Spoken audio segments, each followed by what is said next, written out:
La inauguración de la escultura Ondálea de Cristina Iglesias en la isla de Santa Clara ha brindado al Foro Donostia de Sostenibilidad la ocasión de lanzar una reflexión sobre la conexión entre arte, literatura, geología y ecología con expertos en estas disciplinas. El simposium La Costa Rocosa, Geología, Ecología y Escultura se ha desarrollado en el marco de los cursos de verano de la Universidad del País Vasco y con el apoyo de la Fundación BBVA. Asimismo, han colaborado IOBE y el Departamento de Medio Ambiente de la Diputación Foral de Guipúzcoa.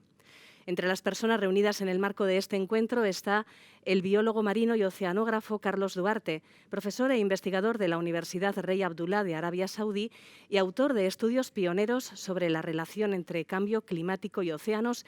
entre una amplia variedad de trabajos. Sus investigaciones le han valido recientemente el Premio Fronteras del Conocimiento que concede la Fundación BBVA en la categoría de Ecología y Biología de la Conservación. Buenas tardes, Carlos. Buenas tardes. Y gracias por acompañarnos. Con Carlos Duarte vamos a charlar en los próximos minutos sobre un tema tan relevante como la salud de los océanos, que es en la práctica hablar de la salud del planeta.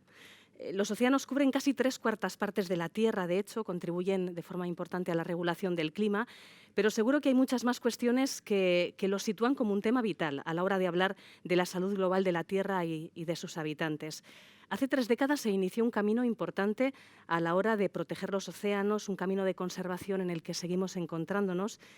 ¿Por qué es importante y urgente seguir invirtiendo y con más ímpetu si cabe en la salud de los océanos?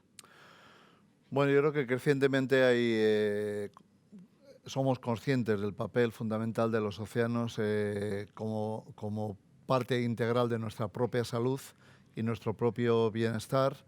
Inicialmente a partir de elementos casi de índole económico, la aportación del océano a sectores económicos como por ejemplo la pesca, energía marina, productos naturales, minería, pero cada vez más simplemente reconociendo que un océano saludable es fundamental para una sociedad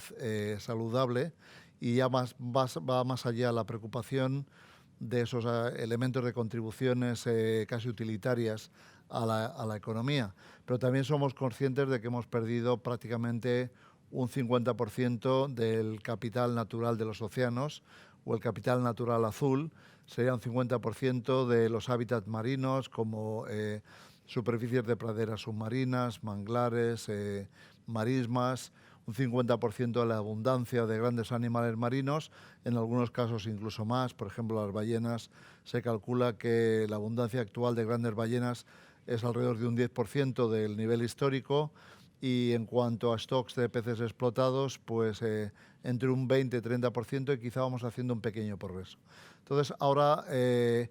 pusimos en marcha hace 3 décadas políticas, o 4 décadas políticas, para intentar remediar algunos de estos problemas, como puede ser la moratoria de caza sobre ballenas, como puede ser también la Convención CITES, que regula el comercio de especies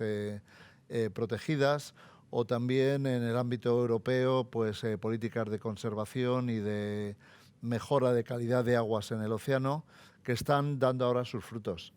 Y vemos que está en nuestra mano recuperar gran parte de este patrimonio marino perdido. Lo podemos hacer en 3 generaciones para el año 2050, pero tenemos un corto plazo de tiempo en el que vamos a tener esa posibilidad. Si no conseguimos iniciar el esfuerzo necesario para recuperar un océano saludable en una década, ya estaremos abocados a un océano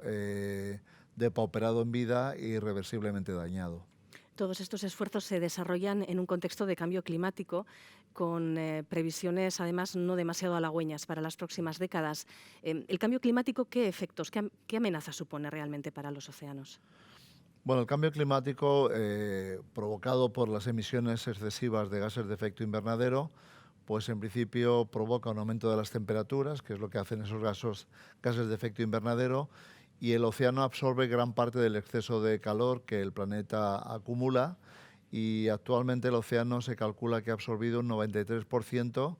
del exceso de calor debido a ese efecto invernadero. También absorbe un 31% de todo el dióxido de carbono que se ha emitido a la atmósfera, está ahora en los océanos, y a la vez se está calentando también. Entonces, digamos, los resultados más directos del cambio climático son un aumento de la temperatura del océano, que casi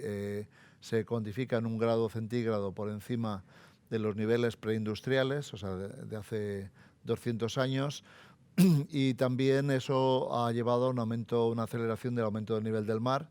que ya estaba aumentando debido a que hemos entrado en una fase climática después de la última glaciación relativamente cálida, con una tendencia a la pérdida de hielo, pero que esto se ha acelerado. Y inicialmente esta aceleración del aumento del nivel del mar se debía casi exclusivamente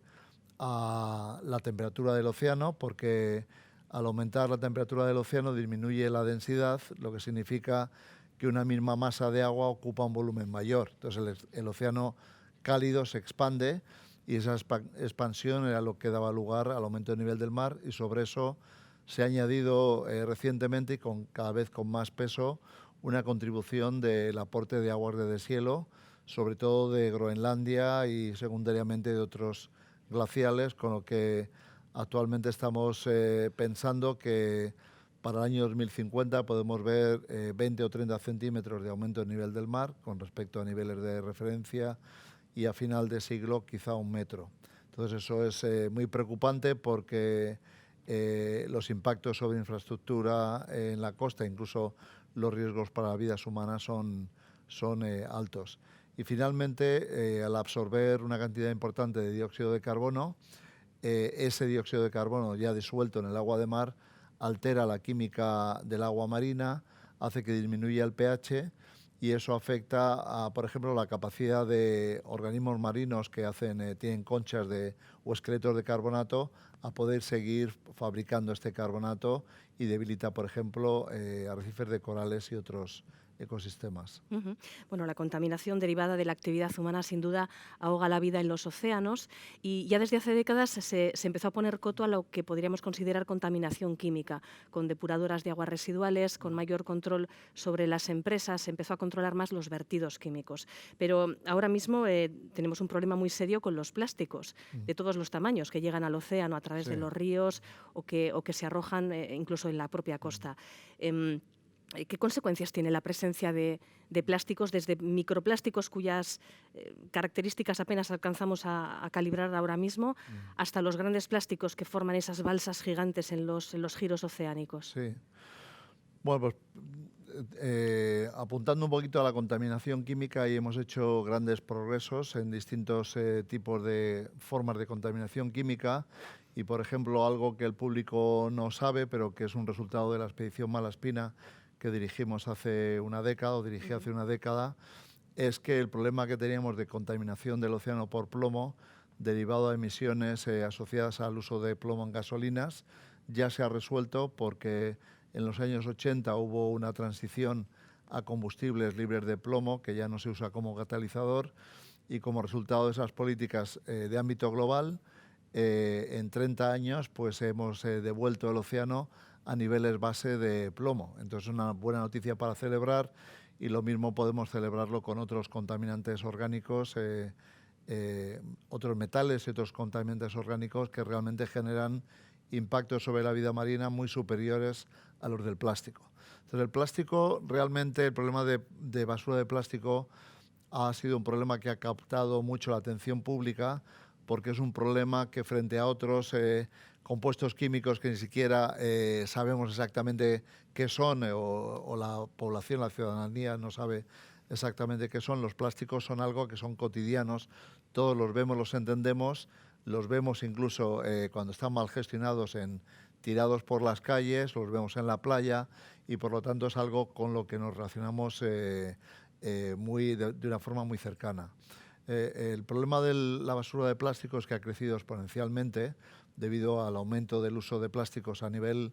global, pero sin embargo la cantidad total que hay de plásticos flotando en el océano es relativamente pequeña, y es un 2% de toda la cantidad de plásticos que pensamos o calculamos que ha entrado al océano. Eso parecen buenas noticias, pero lo peor es que no sabemos dónde está el 98% que falta. Y en mi investigación en los últimos 5 años me he dedicado a buscar dónde está el plástico que falta. De hecho, el primer inventario de plástico flotando en el océano, que se produjo a nivel global. También es un resultado de la expedición Malaspina que publicamos el año 2014, y desde entonces pues estamos viendo dónde está el 98% de plástico que falta. Y gran parte de ello lo estamos encontrando enterrado en los sedimentos marinos. Sobre todo hay ecosistemas como los manglares, las marismas y las praderas submarinas, que son grandes sumidores de carbono y juegan un papel importante en la lucha contra el cambio climático, pero también filtran el agua de plásticos, y en el resto de sedimentos marinos encontramos el resto del stock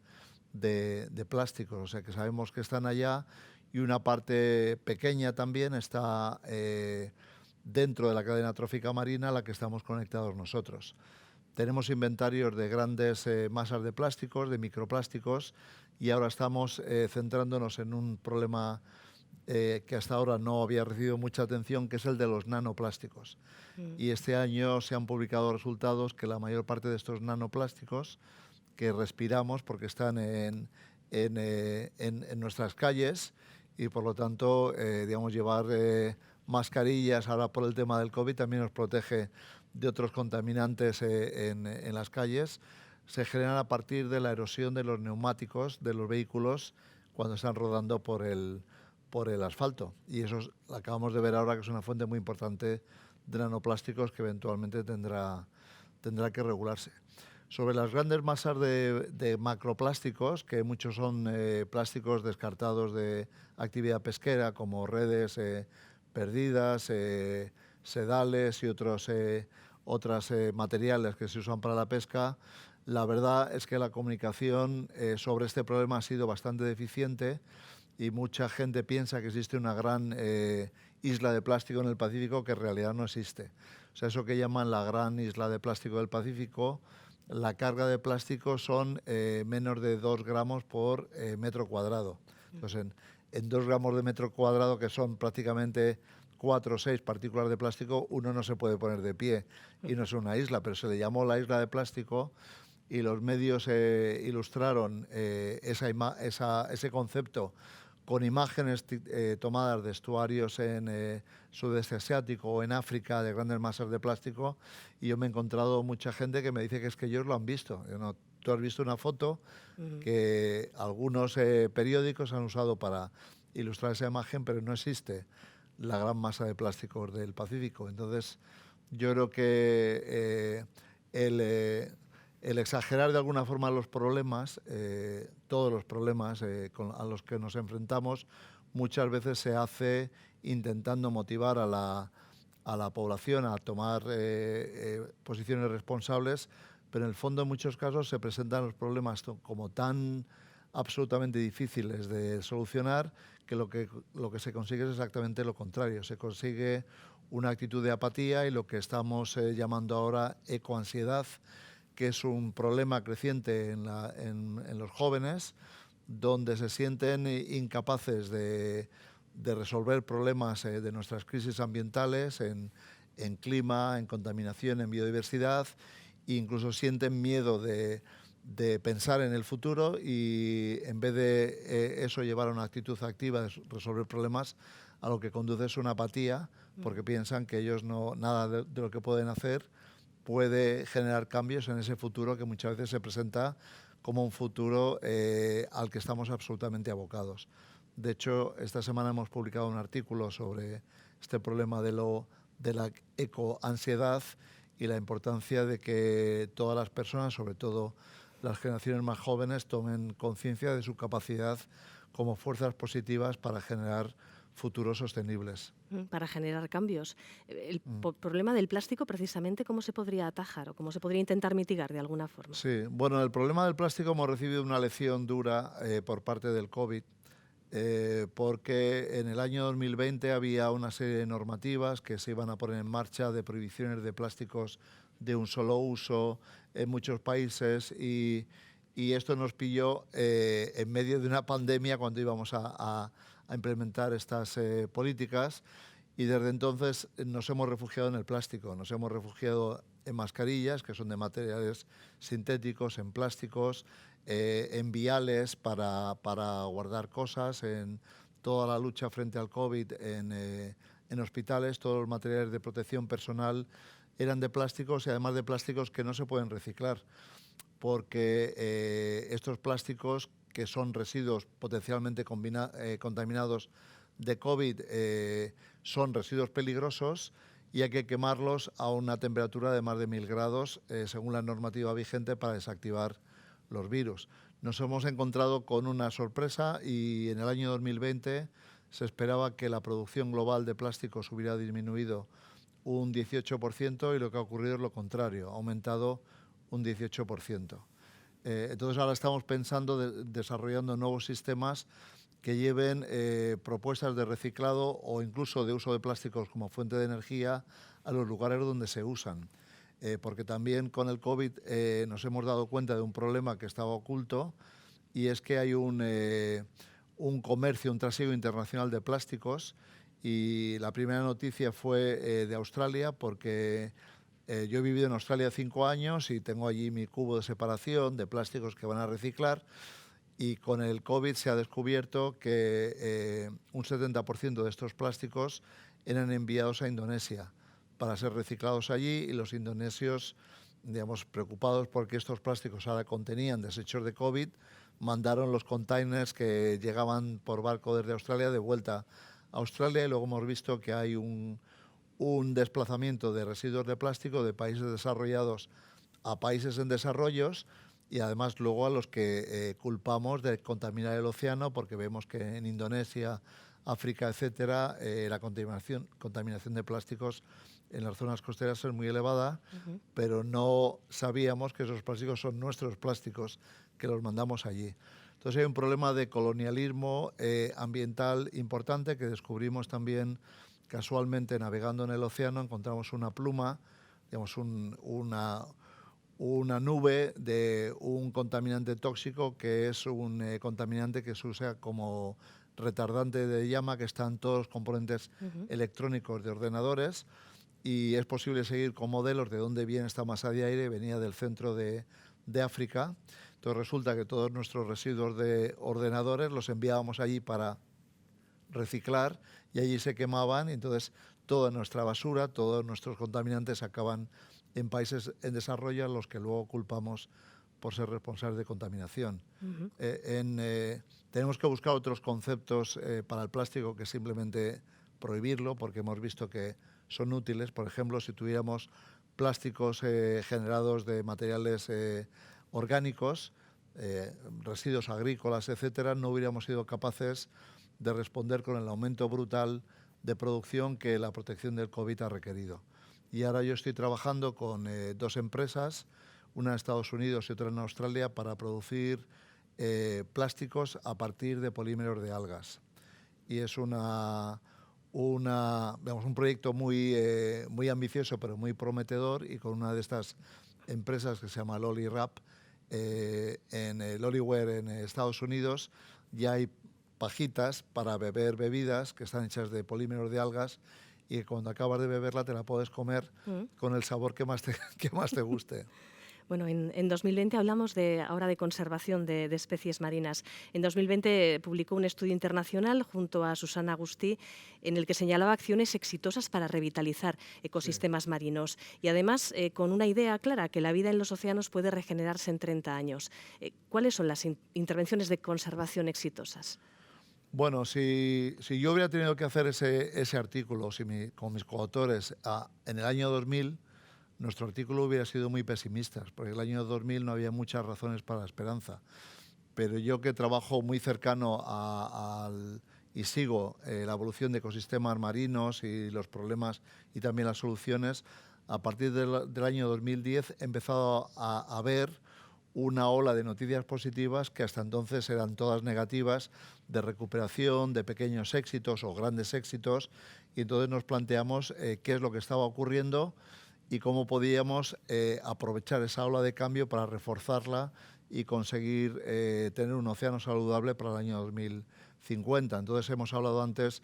de las políticas que se introdujeron en los años 70 y 80, de conservación, de moratoria de cazas de ballenas, de comercio de especies en peligro. Más tarde hemos visto también políticas para mejorar la calidad del agua, que se introdujeron en los años 90 en Europa, por ejemplo, con directivas europeas y en paralelo en otros países. Y a partir del año 2000 hemos visto un impulso muy importante a la conservación marina. Por ejemplo, en el año 2000 la superficie del océano que estaba protegida era solo un 0,3%. Y en tan solo 20 años esta superficie ha crecido hasta casi el 8%. Deberíamos haber alcanzado el 10%, pero eso significa casi 20 veces de aumento. Y también hemos visto un crecimiento exponencial brutal de proyectos de restauración. Y en este caso el aumento ha sido de 9.000 veces. Es decir, en el año 2000 había muy poquitos proyectos de restauración de ecosistemas marinos y ahora hay una proliferación de estos proyectos que ocurren ya en todos los continentes, en todas las zonas costeras. El ámbito de tipo de ecosistemas que están restaurando ha crecido mucho y la tecnología necesaria para hacerlo de forma exitosa también ha mejorado mucho a la vez que ha disminuido el coste. Y ahora hay un nuevo motor de impulso a este esfuerzo de restauración de los océanos, que es las actuaciones para frenar el cambio climático, que están reconociendo el valor de ecosistemas costeros como manglares, praderas submarinas y marismas como grandes sumidores de carbono, y está habiendo inversiones, sobre todo ahora del sector privado, para poder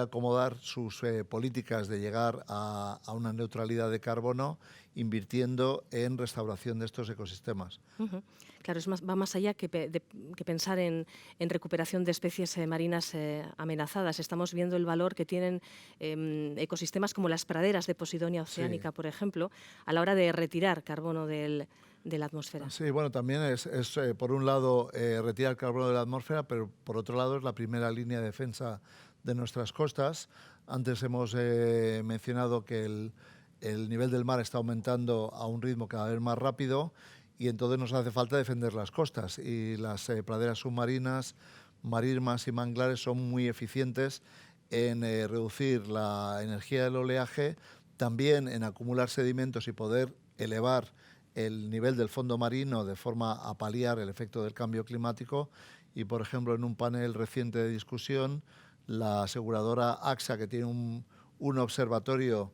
de hábitats marinos, decían que ellos estaban interesados en estos no por el carbono, sino porque calculaban que si pudiéramos recuperar la extensión original de estos ecosistemas, el sector de seguros se ahorraría 600.000 millones de euros al año. Es una cantidad bestial. Entonces, invertir en conservación del océano tiene sentido desde el punto de vista económico también, y lo estamos viendo ahora. Y hablaba del papel del sector privado, que cada vez es mayor, y, por ejemplo, la empresa Amazon hace unos meses anunció su política de neutralidad de carbono, y yo miré cuáles son las emisiones de la empresa Amazon en el año 2019, y las emisiones eran equivalentes a las emisiones de un país como Finlandia. O sea, cuando se moviliza el sector privado para jugar un papel positivo en conservación, jugar un papel positivo en cuanto a acción climática, tenemos muchas más perspectivas de éxito que si simplemente esto se deja en manos de los gobiernos, que hemos visto que es arriesgado, porque, por ejemplo, Estados Unidos pasó de ser un campeón y uno de los líderes que llevó al Acuerdo de París a retirarse del Acuerdo de París y volver a entrar. No tenemos tiempo para estar jugando a la yenca de adelante y atrás y 1, 2, 3. Tenemos que tener una acción climática decidida,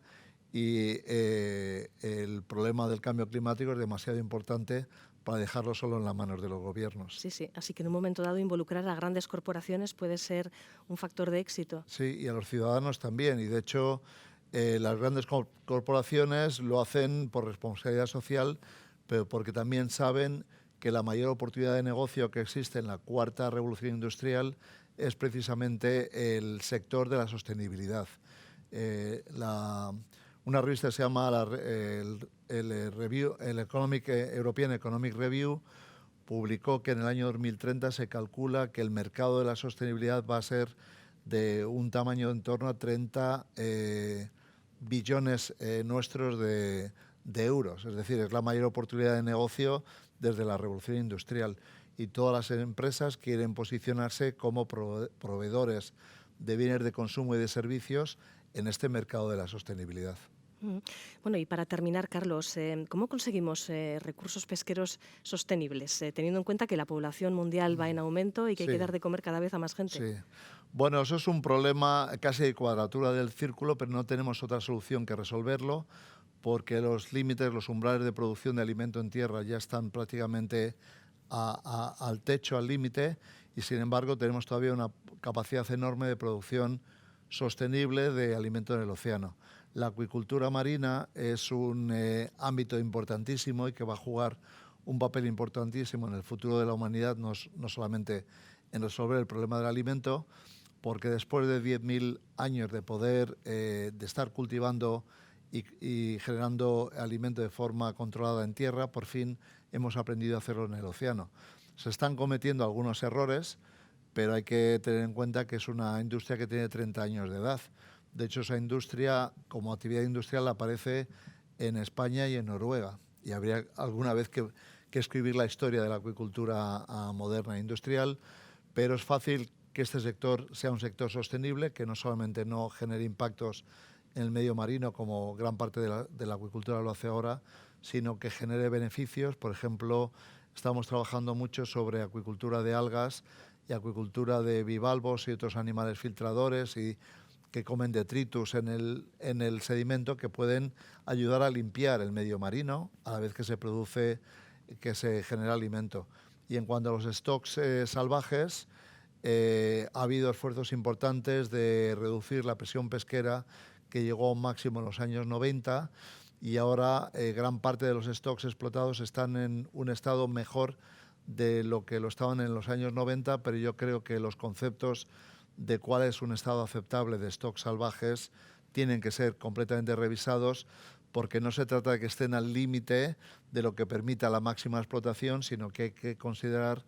que las poblaciones de peces y las especies son también fauna salvaje que se ha de conservar y proteger. Y la única solución a esto es un desarrollo a escala de una nueva generación de desarrollo en acuicultura que sea sostenible, y que es posible hacerlo. Bueno, pues la gestión de los océanos, la salud de los océanos, un tema de enorme relevancia para el futuro del planeta y de la humanidad que va a bordo de la Tierra. Muchísimas gracias, Carlos Duarte. Muchas gracias.